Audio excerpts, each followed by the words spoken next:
Hi, I am Andrea Leonard. I am a personal trainer, corrective exercise specialist, and performance enhancement specialist here on Fitness Over 40.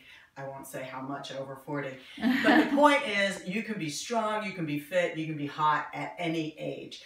A lot of the videos we've shown are about correcting muscle imbalances. Well, I want to give you a little bit of a challenge for today. And I would recommend doing this in front of a mirror so you can actually watch your form, because this certainly is a challenging one to do. Taking it from what might seem like a basic yoga pose into a one-legged squat. So what we're going to start with is, first of all, see if you can stand on one leg and find your balance point.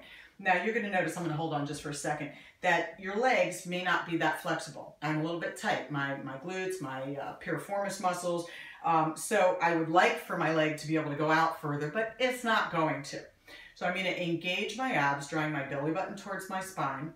And as I go down, I have to be aware of the fact that my femur, my thigh muscle, is going straight forward, keeping my hips level. So I don't want to see a pelvic shift, and then coming up into that one-legged squat. So my femur should be going straight forward when you're looking in the mirror, and my hips are staying level. You'll probably feel a lot of instability at the ankle, but that's okay because you're strengthening all the ligaments and tendons, which helps you in the event that, let's say, you slip on ice or you lose your balance somehow or another, you have less likelihood of injury. So then let's try the other side. This happens to be my weaker leg, so it's much more challenging for me to maintain not only the level hips, but to keep my femur going forward. So I find my spot that I focus on, and you just go as deep into the squat as you can.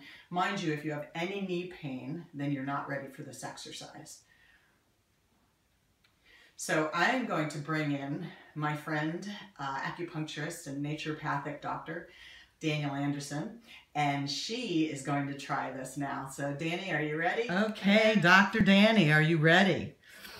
Okay, so you're going to go ahead and cross the one leg over the other at the knee.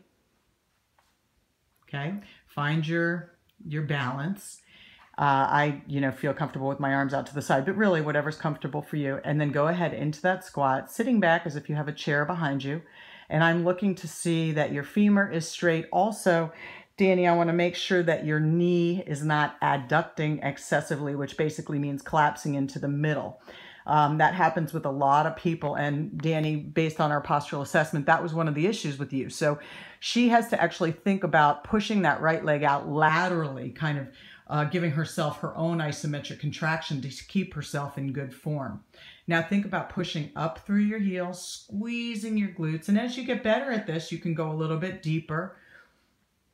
Good. Now, I don't know if you noticed, Danny, there was a little shift right there. Your right hip elevated.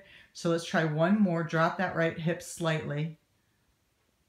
And on that last one, you can hold it and then come up slow. Now try the other leg and see if it's more challenging or less challenging for you. Okay, so I'm going to zoom in here on your hips a little bit. And I want to make sure that your hips are staying level. So she drops into it, femur's going straight. Now, of course, there's going to be some natural bend both in the femur as well as the lower leg. But what we want to make sure is that it is not excessive. And if you look at her hips are staying level as she's doing this. Does that feel okay? Mm-hmm. Actually, with the support, it's more helpful because... And that's a good point. It actually helps me because... I'm still learning the corrections that you made for me. Right. So I'm like almost training my body to like concentrate on those because I don't quite have the muscle memory for it yet. Yeah, that's a really good point. So mine was more advanced, let's call it, and this is more of a beginning way to do this. And we know that you're capable of doing both, but now everybody can see both. All right. Thanks, Dr. Danny.